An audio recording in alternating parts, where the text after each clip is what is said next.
Friends, मैं हूं नेमत मुमताज़ और अपने चैनल नेमत प्लेस पे आपको खुशामदीद कहता हूं। दोस्तों, आज मैं अपने टेक्नोलॉजी के चैनल पे एक ऐसे ज़बरदस्त बंदे के बारे में आपको बताने जा रहा हूं जिसने टेक्नोलॉजी की दुनिया में एक इनकलाब बर्पा किया है। एक ऐसे लड़के की कहानी है जिसको दुनिया ने धुतकार दिया था, जिसको उसके वालिदैन दुनिया में लाना ही नहीं चाहते थे, बट वो आया तो उसने दुनिया को अपने आगे झुकाया, दुनिया से अपना आप मनवाया। एक ऐसे लड़के की कहानी जिसने कॉलेज से ड्रॉप आउट किया, मतलब कॉलेज से निकाला गया, वो निकल आया खुद ही। एक ऐसे लड़के की कहानी जिससे लोग बात करना भी गवारा नहीं करते थे, बट उससे मिलने के लिए, उसी की चीज़ों को ख़रीदने के लिए फिर लाइनों में लग गए। महीनों पहले उसकी आने वाली चीज़ के बारे में इंतज़ार करते हैं, लाइनों में लग जाते हैं उसकी चीज़ों को ख़रीदने के लिए।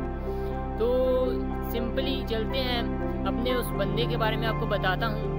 तो मैं आपको बताने जा रहा हूँ आज एक मोटिवेशनल स्टोरी, एक ज़बरदस्त और बहुत ही इंटरेस्टिंग स्टोरी है। स्टीव जॉब्स के बारे में है, जिन्होंने एप्पल आईफोन बनाया है। और एप्पल आईफोन के दीवाने कौन कौन से हैं ये तो मुझे बताने की ज़रूरत नहीं है, और आईफोन की मांग कितनी है ये भी आपको पता है। तो चलते हैं, डुबकी लगाते हैं वक्त में, और क्या में पाकिस्तान से 7 साल बाद के वक्त में पहुंचते हैं। तो कॉलेज का ज़माना है, एक लड़की और लड़के की दोस्ती होती है, दोस्ती प्यार में बदलती है, कब शादी के वादे होते हैं तो रिलेशंस मज़ीद बढ़ जाते हैं, लड़की प्रेग्नेंट हो जाती है और तब मसाइल पैदा होते हैं।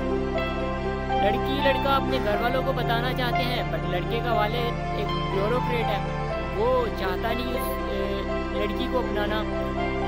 और वैसे भी उन दोनों के बीच में मज़हब की दीवार भी है। लड़का मुस्लिम है, अरबिक मुस्लिम थे, अब्दुल फता जंडाली, इनको सिंपली जंडाली कहा जाता था, अमूमन इनके जानने वाले इनको जंडाली कहते थे। और लड़की का नाम जोना शेबल है। इनके नामों से भी आप देख सकते हो कि इनकी क्या क्या डिफरेंस हो सकते हैं, बट प्यार है ना, हो जाता है। तो अभी यंग जनरेशन में भी काफ़ी कुछ इनके बारे में आता है। तो मसला यहीं पे पैदा हुआ, लड़के का वालिद लड़की को अपनाना नहीं चाहता था, वो कहता था कि भाई ये लड़की तो मेरी बहू नहीं बन सकती। तो तब उन्होंने सोचा कि लड़के को अबार्शन करवा देते हैं। लड़की ने कहा, बट अबार्शन भी इतना आसान तो नहीं है ना, देखा जाए तो बहुत सारे मसाइल होते हैं, पूरा डाटा देना पड़ता है, तो उस वक्त भी ये आसान नहीं था। तो बात ख़त्म होती है डिलीवरी पे।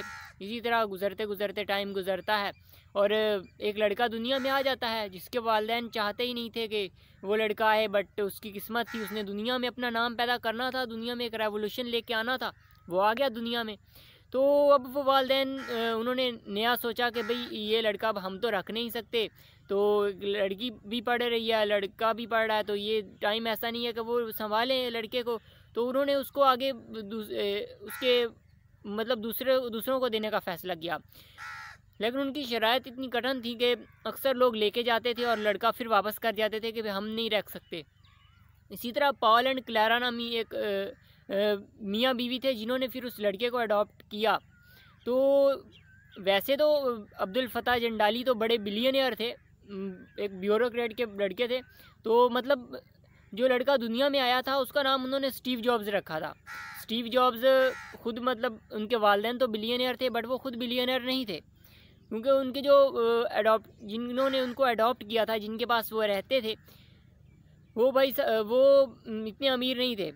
पॉल जो थे वो एक मशीनिस्ट थे, एक कोस्ट गार्ड थे, एक मैकेनिक थे, जबकि जो औरत थी क्लारा वो सिंपली एक अकाउंटेंट थी। तो वो इतने ज़्यादा इनके वो नहीं थे, बिलियनियर या मिलियनियर नहीं थे, एक मिडिल क्लास फैमिली थी।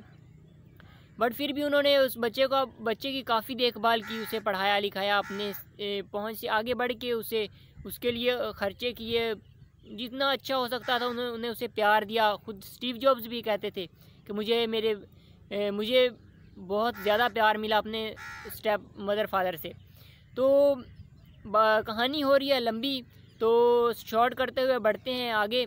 तो बात यह है कि ये जो स्टीव जॉब्स से कॉलेज में 1972 में जाके उन्होंने एडमिशन लिया, बट क्या है इनका माइंड नहीं था पढ़ाई में लगता।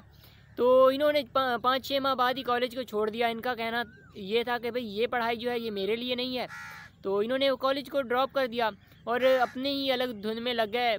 ये म्यूज़िक के बहुत दीवाने थे, लोगों से अलग थलग रहते थे। और अक्सर ये दूसरों को एक तरह से तंग किया करते थे, मजाक एक तरह से बहुत ज़्यादा करते थे, टीज़ करते थे। तो इनके दोस्त जो थे इनसे ज़्यादा मिलना जुलना पसंद नहीं करते थे।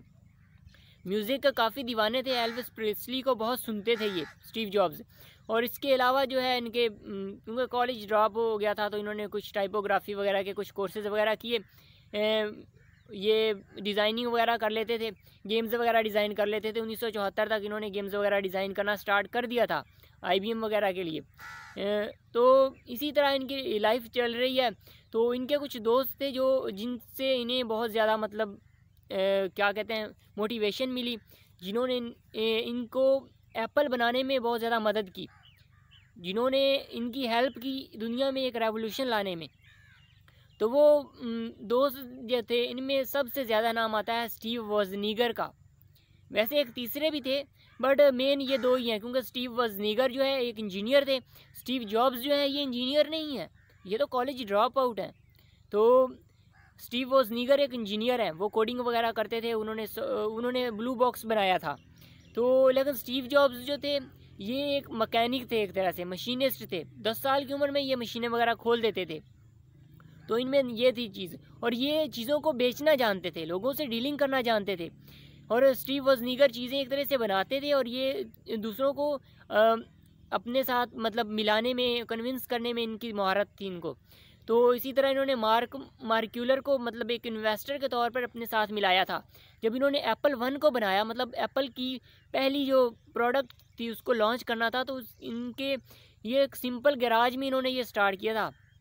इन्होंने एप्पल की जो पहली जो प्रोडक्ट थी एक कंप्यूटर था, उन्होंने एक सिंपली गैराज में बनाया था। और ये गैराज जो है एक रेंट पे लिया हुआ था, ये गैराज भी अपना नहीं था। मार्क्यूलर ने इसमें इन्वेस्ट किया था और इस तरह एप्पल की पहली जो थी प्रोडक्ट वो लॉन्च हुई और इसमें इन्हें बहुत पैसा मिला। मतलब इसमें इनको काफ़ी कुछ एक तरह से कंप्यूटर की दुनिया में इन्होंने एक नई चीज़ लेके आए थे। ज़ीरोक्स अल्टो जो है एक ऐसा कंप्यूटर जिसमें पहली दफ़ा माउस इस्तेमाल किया गया था और जिसमें पहली दफ़ा GUI इस्तेमाल हुई थी, ग्राफिकल यूज़र इंटरफेस। तो ये एक तरह से नई चीज़ थी और इस चीज़ को बाद में बिल गेट्स ने जब देखा कि यार ये कंप्यूटर है और इसमें उन्होंने माउस लगाया है, कैरो का निशान आ रहा है, टाइपिंग हो सकती है, तो उन्होंने इस चीज़ को बहुत जल्दी पिक किया और उन्होंने अपने विंडोज सिस्टम को लॉन्च किया इसको कॉपी करके। तो इस तरह पहला प्रोडक्ट लॉन्च हुआ, दूसरा प्रोडक्ट फिर बनाया गया। दूसरा प्रोडक्ट एप्पलीज़ा था। एलीज़ा इनकी बेटी का नाम भी है। तो वो इतना ज़्यादा मतलब नहीं चला, लेकिन फिर भी एक तरह इतना ज़रूर चला कि स्टीव जॉब्स और स्टीव वॉजनीगर जो थे मिलियनियर बन गए। 25 साल की उम्र में ये एक मिलियनियर बन गए थे और ये उनकी लाइफ की सबसे बड़ी सक्सेस थी। इसके बाद